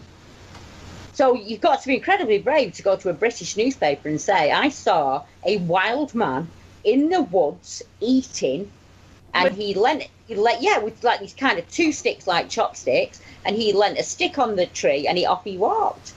Oh my God. That, and that gentleman went to the paper. So if you imagine, these stories were just being left out there. Nobody was writing them down or reporting them or giving them to other people. They were just being left. And I thought, this is a minefield of information. There must be so many clues in there that we could use. Absolutely. So then it was just like, Debbie, make as many notes as you can, kind of thing. Find as many people as you can. And that's kind of where I am today. Yeah, that's another thing I've never heard is anybody witnessing a Bigfoot using a utensil of any type to eat. Yeah, exactly. Your British Bigfoot really seems to be a lot more distinguished than the Yeah. Well, unfortunately, the British men are not. But I think what he tends to mean is, I think what he meant was, like a chimp would pull apart something, use a tool. I think he's used a stick. He wasn't like one-handing it and doing it. Yeah. Chopsticks, yeah. I think the reporter's gone, had a little bit of, license with it, kind of thing, and this Bigfoot's, because that kind of happens a lot with the UK press. We have, you go to them and it's just kind of not in the last 12 months. It's changed. In the last 12 months, every newspaper report that's come out about the British Bigfoot has been favourable. But before that, it was just a kind of joke. It was, people are seeing monkey men in the woods. But I've been able to trace people who've seen monkey men in the woods to the very first century in Britain. The woodwoose and the green man, who's described as a caretaker of the woods, who hides behind trees and can appear and vanish at will, and is completely hair covered, has been in our history since when England was called Albion. So the very first century, which is amazing, isn't it? And you can map them all the way through. Most cryptozoologists will tell you in the UK there is no history of a Bigfoot in the UK. There is a document from the 6th century that was written by the Gauls that states that they tried to take over an area in Scotland, where I was telling you about before, and they were chased from that area by the satyrs, or man monkeys, who would steal fish from the nets. They were hair-covered giants. The local women had to be a bit careful around them because they would steal them and take them off of their brides. And the only thing they were scared of was fire. So they set fire to the fields to get rid of them. But obviously fires go out, don't they? So they just disappeared for 12 hours and came back. So in the end, these Gauls had to run to Dunfermline. And it's actually written in text there. So the fact that we have no history of them is just ridiculous, but people will tell you that. Well, and what I find intriguing about that report, this report from the 6th century, 6th century, you said? Yeah. They said that he could appear and disappear in front of your eyes. Now, that stood out to me because that's an extremely old report. Yeah, and he's saying the same similar thing, that it's always a caretaker, whether we call him Pan or Herne the Hunter or he's in our history, and he always has been in our history. And normally when he's drawn, he's, depending on the century that he's drawn in, he's a man, but he's completely hair covered with very long hair, and he always has a club in his hand for some reason. Some people think it's to do with wood knocks. I don't know why he's always shown with a club in his hand, but he is, and he's in our churches, and obviously for us pagans and Wiccans, he's always been there. But early Christianity kind of got rid of it, and at one point you could actually be hung for talking about the green man. Oh, and yeah. It's still today, people give me that eye roll when I say that I'm a pagan. It just means that nature is my God, and I work with the moon and seasons. I don't do witchcraft or anything like that. We have summer solstice and we have winter solstice, but my history is gone. Like the Native American history in America, it doesn't get taught in schools. We only get taught about the Romans onwards. Well, the Romans didn't come till the 4th century. So there's all that beforehand that we don't get taught. It's not to be spoken about. You're not to say that you see these strange things in the woods. So we'll put it down as a paranormal account, or I've had people report ghosts to me, Marie, and they've said, It was completely covered in hair. It had an ape-like face. It had hands and feet. And I say, well, why was it a ghost? And they say, well, what else could it be? So it goes on the map as a ghost because that's what the witness thinks it is. You know, how many of those accounts have got lost from the 1st century AD when they were vanishing and appearing at will? I think it's even in Caesar's journals. Caesar wrote about the Sylvanus of England, Sylvanus meaning big grey giants.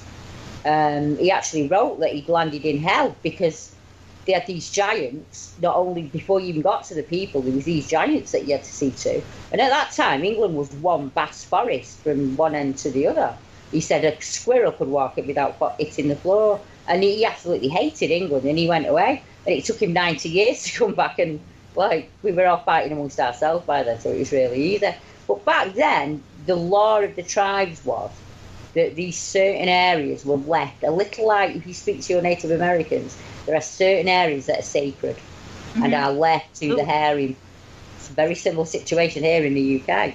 Stonehenge. Everybody's heard of Stonehenge, haven't they?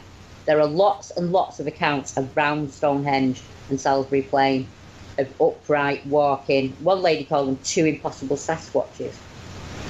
You know? 2 hair-covered creatures that move from one set of woods to another very quickly across the field in the daytime. And that was Stonehenge? Yeah, that's very close to Stonehenge, yeah. Yeah. A walk away from Stonehenge. My goodness gracious. And you think down there, you've got the giant. You've ever seen the big chalk giant on the hill? A huge giant that's been there forever, and it's actually carved into the hillside because the hill's made of chalk. And he's a huge giant, and he has a club in his hand. And it's that image. It's, you know, once you get that image in your head, and you think, actually, have people been reporting these creatures from day one, and we just put it down to myth and law?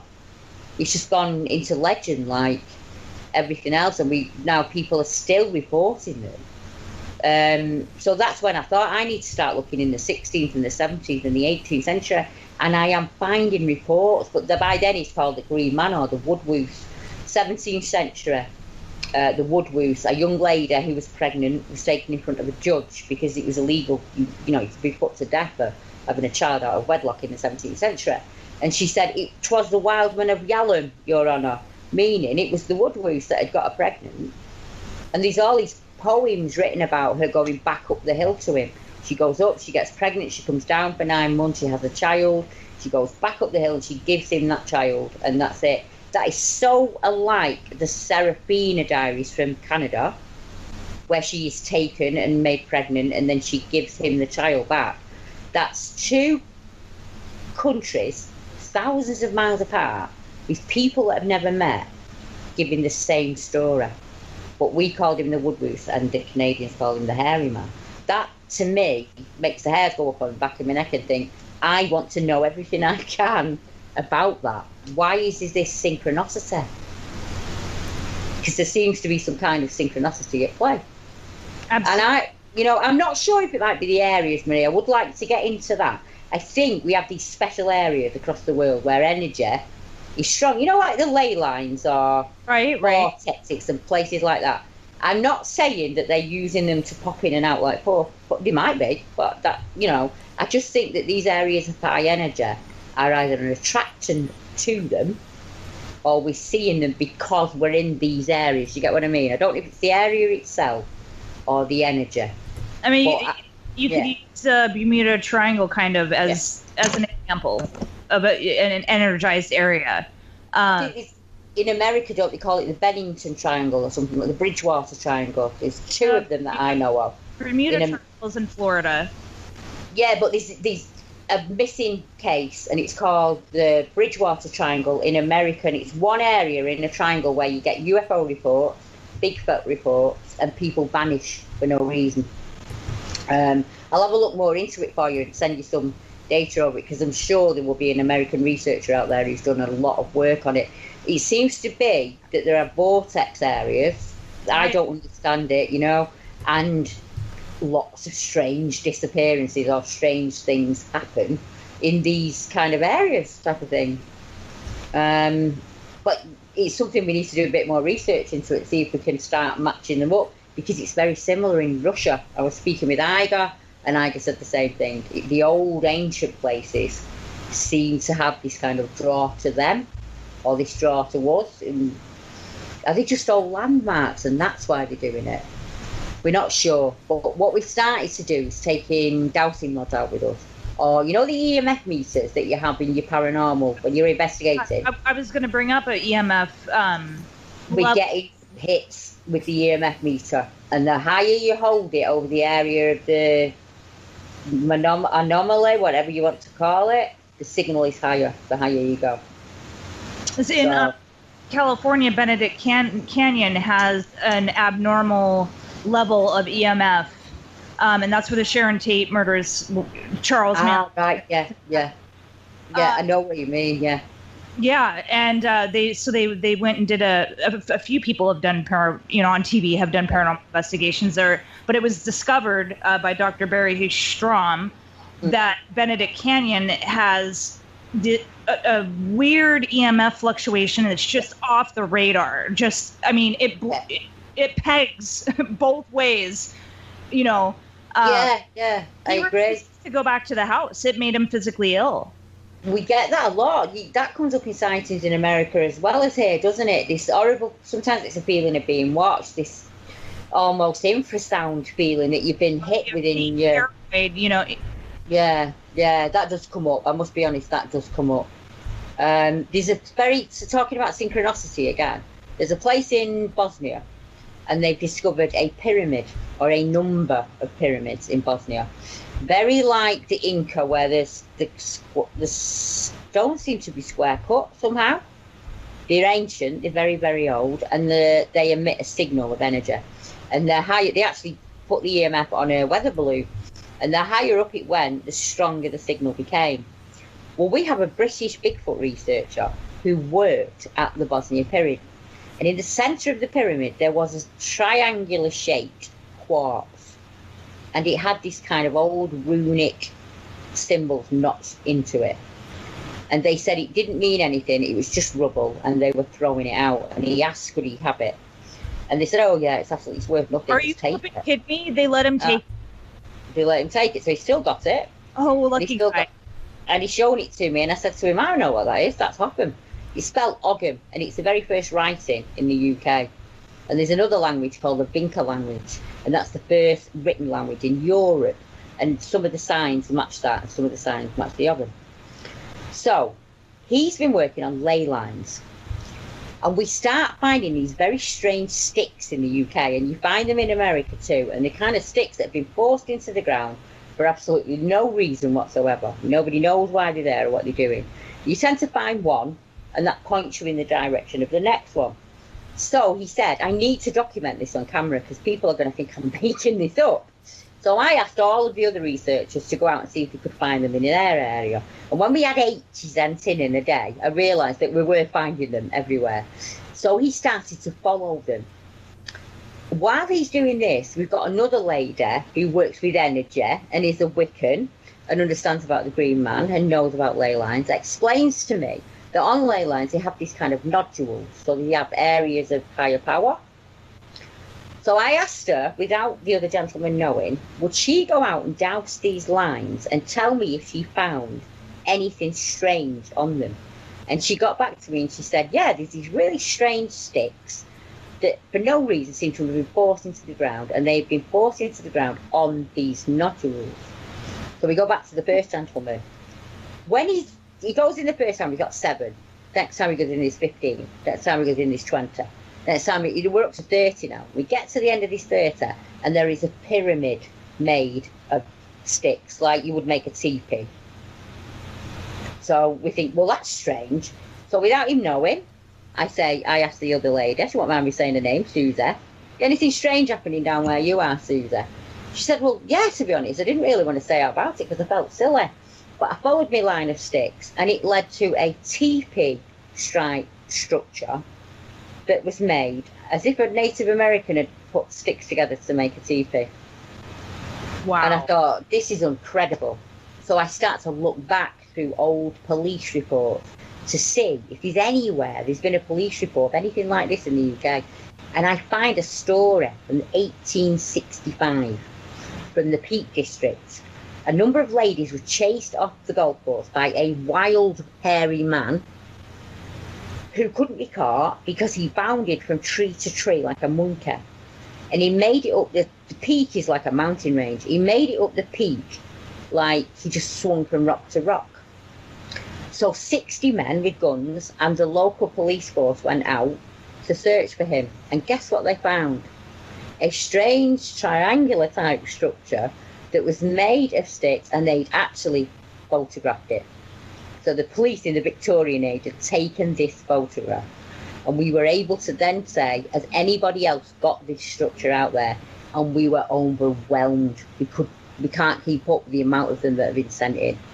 And then we say, are you finding these strange sticks? Yes, in a line pointing to these sticks. So this is as far as we've got on this. So are they batteries? Are they tapping into the ley lines for some reason? You know, we don't know. But that's where the next bit of research is going to go. We're going to get as many people as we can out there in the woods, seeing if they can find. And if there's any listeners to the show, regardless of what country you are in or what area you are in, will you just go out and have a look? If you see a stick stuck into the ground, and it will have a kind of, there will be a reason why the top is a lighter colour. It will have been stripped of bark, or it will have been snapped, so that in dusk you can actually see the light colour. And people are thinking, this woman is crazy. This lady is batshit crazy. Sorry for swearing on your show. No worries. Bat poo shit crazy. But just go out and have a look, and if you find one, you will find another one. And we tend to find them along streams. So the people in the UK are photographing them and sending them in, and we're putting them just in a database because we don't know if it means anything or not. But it would be great to know if it's happening anywhere else in any other countries. A few Americans have got back to me and said, yes, I'm finding them and here's the photograph. So I'm hoping it's the same everywhere, and we might have a little bit of a clue as to what's going on. Yeah. So sorry for going off on a tangent there, but it gives me goosebumps. That story was absolutely amazing. And that, it's unbelievable, and it's happening all over the place. That's the thing. Well, and that's what's really flipping me out. It's like talking, like I said before, I've talked to plenty of cryptozoologists. I know. Talking to you has been very enlightening. I mean, you're blowing my mind. You're telling me things I have never heard before. You have other witnesses going over centuries. Yeah. It's just, how is this the first time I'm hearing it, and why am I hearing it this time from a woman? I know, because I'm not a cryptozoologist, I'm a witness. And I collect the stories of other witnesses. And most of those other witnesses will say to me, and I'm not going to name any names, but I went to the Fortean Society, I went to such and such a body, and they told me that my sighting did not fit the mould, or it was outside the box of what their parameters were. I have no box, I have no mould. I will take all stories, regardless of whether that people think they're important or not. They're important to me because that's another witness who needs a voice. Because I will always be that 15-year-old girl who nobody believed. I grew up with people saying, that's that girl who sees monsters, there's that girl who sees monsters. I'm a 51-year-old woman, and somebody said to me last week, oh, it's just her, she's crazy about Bigfoot. There's such a negative connotation to it that people are so rigid in this, it must fit this and it must fit that. I don't, because I don't think we know. I think we need to put a really big net out there and see what we bring in, and then sort through those pieces. It might mean nothing. And this is what I'm saying about the ladies. Ladies look at things in a different way. I'm not being sexist. We have our brains work in a different way. We don't instantly think, I'm going to go out and I'm going to get that photograph, or I'm going to go out and I'm going to get the body, or I'm going to get the DNA. It's not an ego thing for us. It's just an understanding.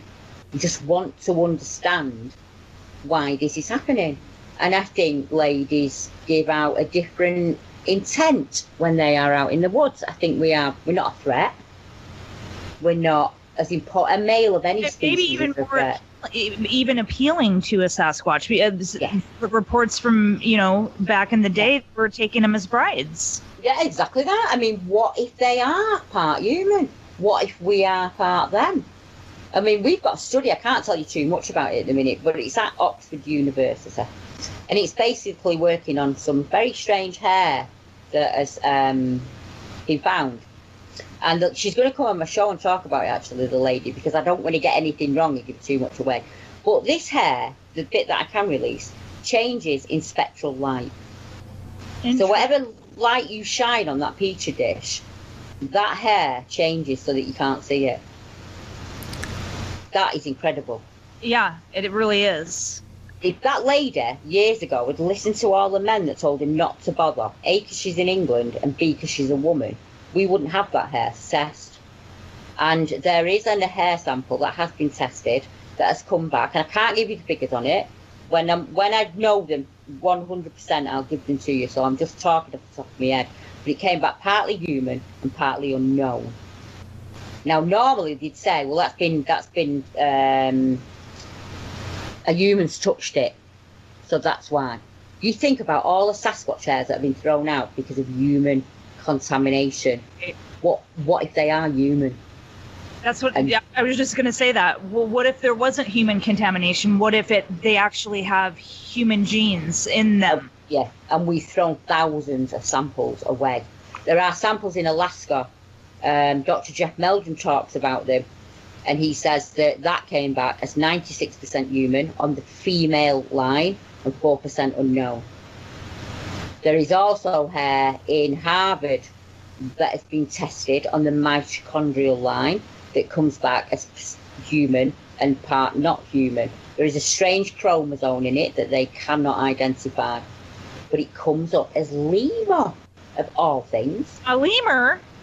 Lemur DNA. Now that's strange, but you think about it, lemurs back in the day were these big 6-7 foot giants. All incredibly. How do you get your mind around all this? Well, you don't. You take the stories and you store them, and then hopefully one day you'll think, that lemur thing, that makes sense to me now. You can put that piece in the puzzle, right? Yeah. So you just soak it in like a sponge. What Alison did, the lady with the hair, she thought outside the box. I don't know any other man that's done this. She went into her woods with her GPS, and she GPS marked every strange structure that she found. You know, like the normal big X's, the arches, pinned to the ground. But people in America and Russia and people are saying this is Sasquatch activity. So she said, I'm going to map them. I'm going to put them on. So she went home. She took an aerial shot of her wood, and she mapped them on her wood, and she realised that the X is made up a kind of wall, a square enclosure, shall we say. And the arches were outside that enclosure. Now, we wouldn't know that if that lady had to give up and listened to all the men that told her to not do it. I think she is one of the leading researchers, not only in the UK, but across the UK, and people don't even know her name. They wouldn't be able to find her YouTube channel. And if you want to find it, just put Alison Wilkinson Primal People into YouTube and you will find it. The amount of work that lady has done, she has liaised with some of the greats in America. She's forever flying over there, and I'm fortunate enough that next year I'm going to be flying over with her. We're going to go to Washington State. I know, and work our way down, I think, to Colorado. We've not finalised the details yet. But what a fantastic opportunity for me, you know. Just a normal lass in the UK in the north. I'll be travelling to America and hopefully meeting up with a few American researchers while I'm out there, which is fantastic. Yeah, and you never know, I might nip round for a cup of tea, ladies. Yeah, you definitely have to do that when you're in Washington State. I'm ashamed to admit that I have not gone. I've lived here my entire life, and I have never once gone searching for Bigfoot here. And we've had, we get reports probably yearly that, someone's seen a Bigfoot or found footprints. It's fairly frequent, and it's not that far away for me to go. And I keep saying I'm going to do it, and life gets in the way, right? Yeah. I just never get out there. But after talking to you, man, I am just inspired and stoked, and I want to get out there and I want to find me a freaking TP. Exactly, that's it. I always say, you don't find Bigfoot, he'll find you. You go into the woods and just have fun. Yeah. Be a kid, climb a tree, pick some blackberries, get dirty, do whatever you did when you were 7, 8, 9 and 10 when you were building dens in that wood. You get as primal as you want, yeah? You might not see anything that day, but you'll come home happy. You know, you'll have had a really good day, because a wet day in the woods is better than being stuck in an office anytime, isn't it? I think that's my passion, yeah. Get back into nature and you will start to notice some very strange things are going on around you. And I think in 2018, we've unplugged from nature and we've plugged into technology, haven't we?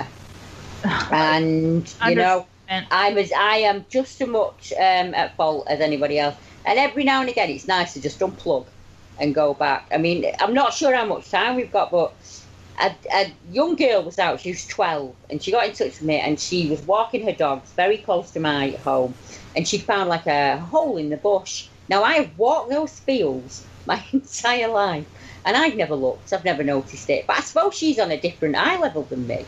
And she ducks down into this hole, and she finds a stream full of wild garlic, and she has the mindset, when she finds this very strange structure, to photograph it and video it for me, because people around here know what I do. So her mum sends it over to me, and I have a look at it, and I think, I'm going to go and find that. I could not find it. I looked and looked, and I went with my friend Karen, and she will attest. We cleared those fields, we couldn't find it anywhere, and I was quite fed up. So I said to her, oh, come on, I'll take you back to where I normally go and meditate, because I've popped some crystals in the tree there, and it's just a nice place to be. Let's just go there. So we walk in there, and the first thing we find is structure. That's not been cut, it's been snapped, it's been interweaved so that it is still green and growing. It would be big enough to fit 2 people in. And when you sit inside it, you can see out, but you can't see in. You know? And I thought, that's on my doorstep. Oh my gosh. Really, really strange. You might notice things like trees that have been pulled down over pathways.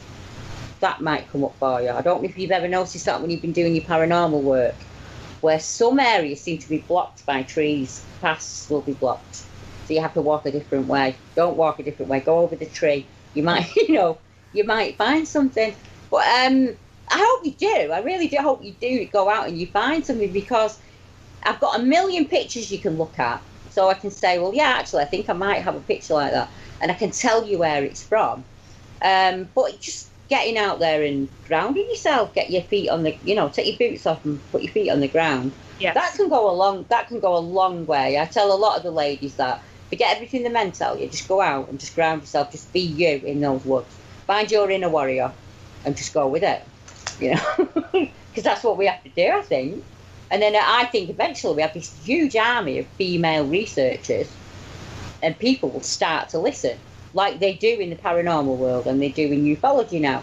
People will start to listen and say, actually, these ladies have got a lot to offer. They're looking at things differently. We need all of the men and all of the ladies doing it, don't we? That's what we need. We do. We need balance. Yes, exactly that. Nature in balance is male and female. Putting the 2 together, it's just going to make it that much more abundant and prosperous in this endeavor. Yeah, most definitely. Like we was talking before, and I said to you, my husband has no interest in my Bigfoot stuff or anything like that. But if we walk in the woods, that's our time together. He will notice things before I do, because he's an outdoorsman. He's used to being out in the woods. And I'll say, oh, this is strange. And he says, that's a deer. Or that's a deer snap, Deborah. I get that. But every now and again he'll go, I don't know what this is.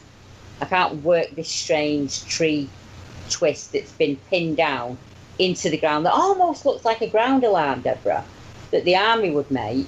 But why is it in the middle of some woods that nobody ever goes in, where there's no army? Yeah. There's no army. I have reports from army personnel, as you do in America. We have army personnel out on MOD land who see these upright, hairy hominid creatures, and army men, policemen, firemen, game wardens, all across the board. There's no typical witness. It can be a child, it can be a woman walking a dog, it can be a guy out hunting. It tends to be you're in the right place at the right time. I didn't think that when it happened to me, but if you're out there looking for your encounter, you're in the right place at the right time.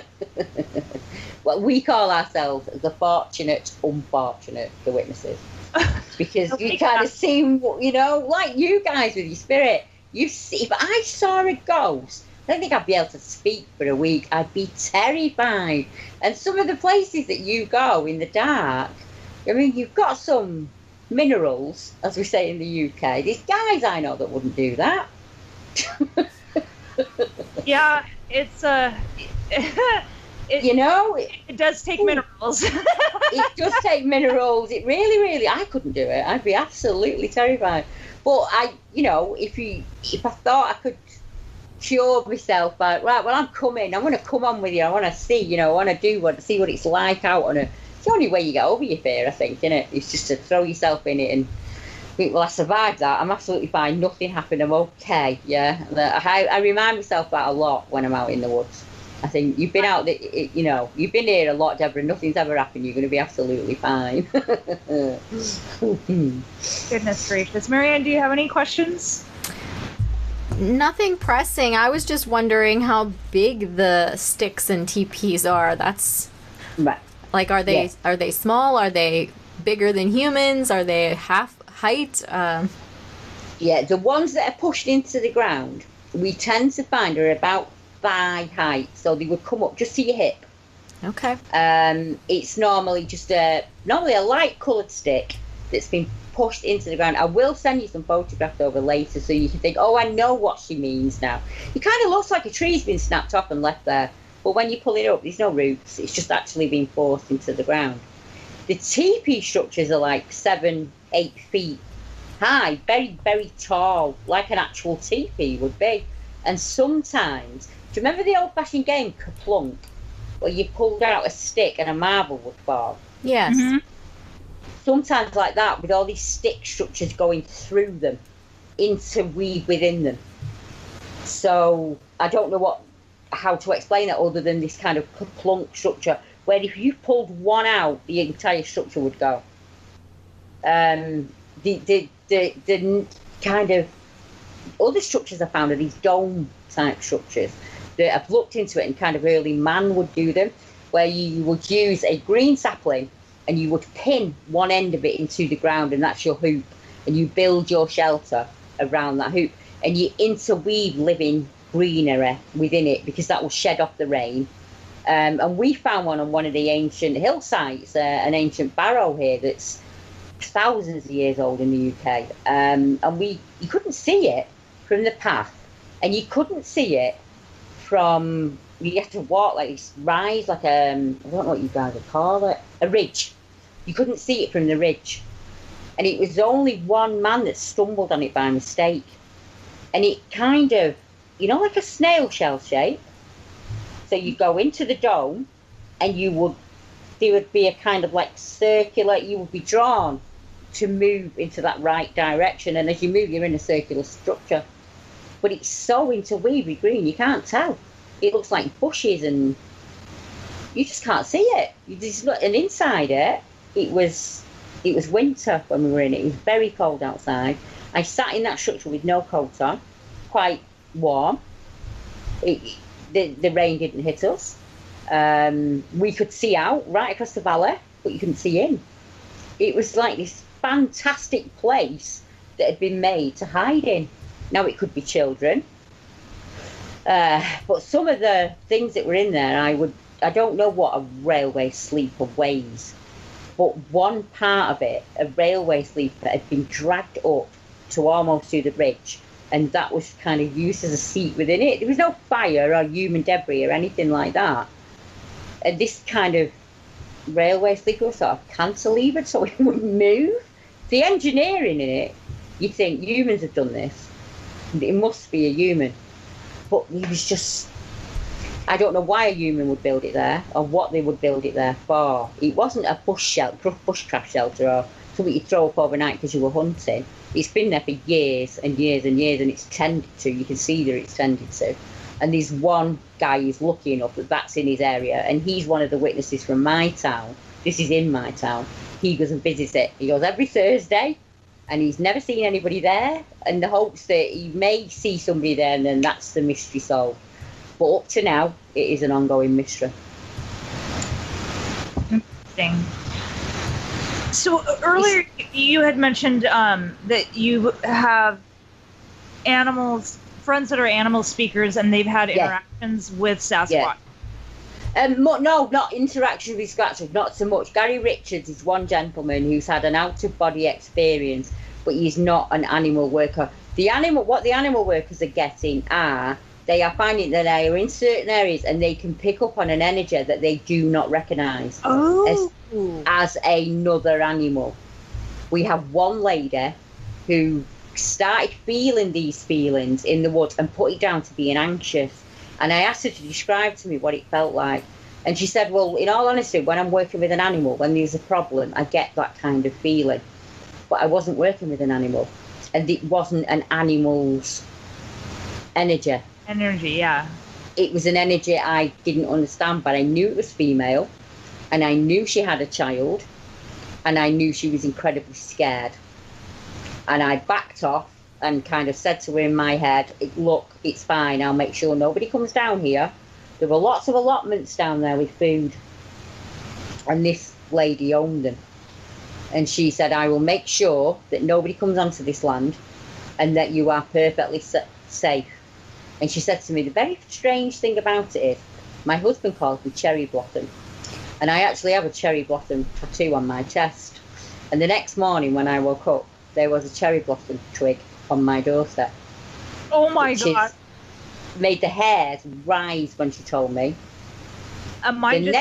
You know, that's this kind of interaction, this meeting of energy where you almost primal, where you think this I recognise this feeling. This is a woman that's scared. I have scared somebody and I need to back off. The gentleman who was down on the Medway that I was talking to you about before, he said when he does his animal, when he touches the animals, you can kind of not only get male and female from them, but you can sort of sense where the pain is or what the problem is on the animal. So he knows that you'll get dogs that go through rescue centres time after time after time because they're grouchy or they're not very nice, and he'll get them and they'll say, this dog's riddled with arthritis. It's not a grouchy dog, it's a dog that's in pain. And he'll work with it, and you get another dog at the end of it. He's picked up on those feelings in the woods to the extent that he has made himself a hut in the woods so that he can sit within it. And when he picks on this feeling of pain or illness, he will work with it without him having to see them or them having to see him. And he said it tends to be toothache or an abscess, like a sickness, you know, where your body gets like sepsis. Mm-hmm. Oh, yeah. With an animal, and he said an animal will come to you no matter what is wrong with it. But a human being will either ignore it or try a home remedy. Like, so an ape knows how to cure itself of pain. It will chew willow or whatever leaves were in that.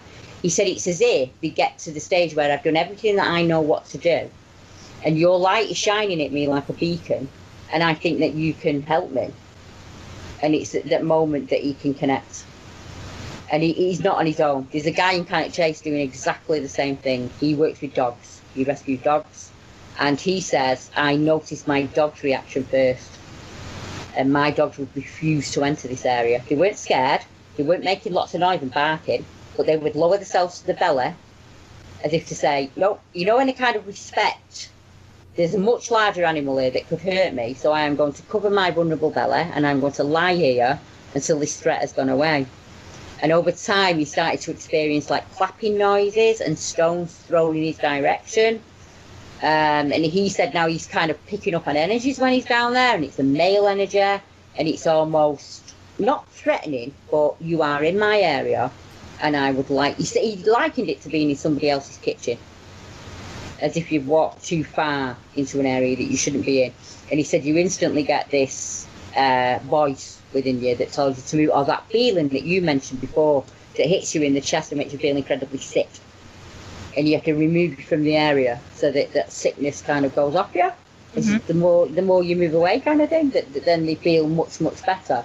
And I mentioned Cannock Chase because it ties in with everything we talked about. Cannock Chase in the UK has a history of Bigfoots, werewolves, UFOs, black-eyed children, strange ghost lights, will-o'-the-wisp, paranormal groups go down there. You name it, it's at Cannock Chase. And it all seems to stem, and Cannock Chase is central to the UK. And it has an old ancient site on it called the Castle Ring that I think was built in 800 BC, something like that. And there have been reports coming out of that area from them of hairy, upright men. So it kind of all ties together, really, for us. You know? It really does. Yeah, it does. It does. I'm just glad people are looking at it like that, because a lot of Americans are thinking, I'm going to go back and look at our old sites. Let's get back to the Native American sites and see what the energy like that around there, of people around there, you know, connecting with animals in a different way than they would maybe in another area.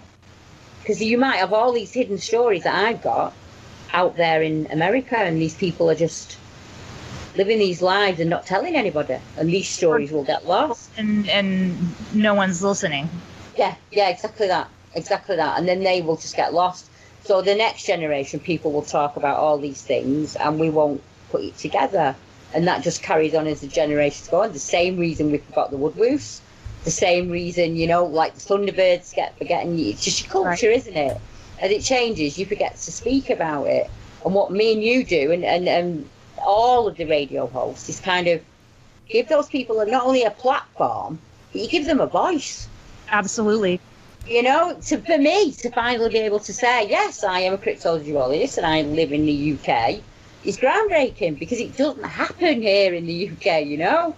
So I'm sure there'll be lots of women behind me who think, I want a piece of that. Maybe some men too, eh? You know. Yeah, that's it. Yeah. But I just think it is. It's like the I'm hoping it's like the paranormal world. I'm hoping eventually it will be there for everybody who wants to have a try of it. If you want to have a try, have a try. See if it works for you. Yeah, no, I'm going to make it out to the woods, hopefully before the end of this summer. We are running up against the clock. I wanted to give you the opportunity to give out any websites that you have running. I think you have a sighting website that you do, a Bigfoot sighting report website. Yeah, I do. Just if you look for Deborah Hatswell on Google and UK, I usually pop up anyway, but I do have a website called, I forgot what my website called, I've spoke for that long. It's reported Bigfoot sighted in the UK. But if you put Bigfoot UK, I will pop up somewhere if you just put Deborah Hatswell. I'm on YouTube, same thing, Deborah Hatswell on YouTube, and I'm also on the Crypto Realm on the Paranormal Radio UK network. I always get that the wrong way around, guys. What is it? Could somebody tell it me properly? Paranormal UK Radio Network, and I got it backwards at the beginning too. It's not easy, is it? No. When I posted, I said, I'm going to be on the UK Paranormal Radio, and she said, Murphy, it's a paranormal. So the way I taught myself to remember it is the abbreviation PAUC, right? PAUC. Right. Paranormal UK Radio Network. Do you know what a PAUC is in the UK? No. It's, you know, when you get an infection on your eyelid and you get that big lump and it's really sore. That's a PAUC.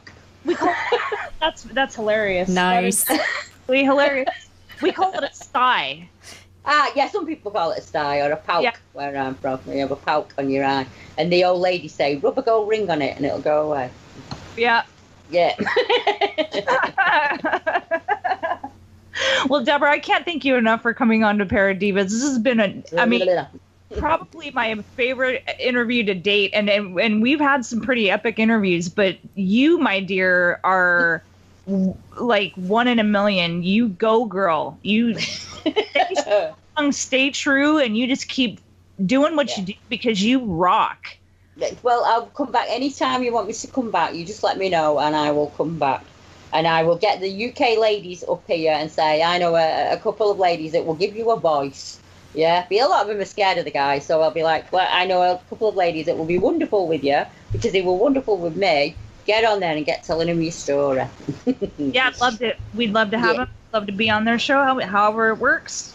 Yeah, us ladies need to stick together, especially in the paranormal community. We need to have each other's backs, boost each other up. We do. So I just couldn't be more pleased with this interview. Thank you so much again for coming on. Oh, no, thank you for asking. Lots of fascinating information. I think you'll probably have earache now, though. No, not at all. I'm going to get my tea. My lovely husband has cooked my tea while I've been talking. That's my evening meal in the UK. And then I'm recording for Neil Geddes later, so I'll have to go now, I'm afraid. But it was lovely speaking to you. It really, really was. It's nice to be able to just chat. You know, right? Yeah, that's what it felt like. It was just like a couple of ladies having a chat, and that to me is priceless. That's worth more than gold. And that to me is priceless. Thank you again so much. And thank you all for tuning in. And until the next episode, stay scared.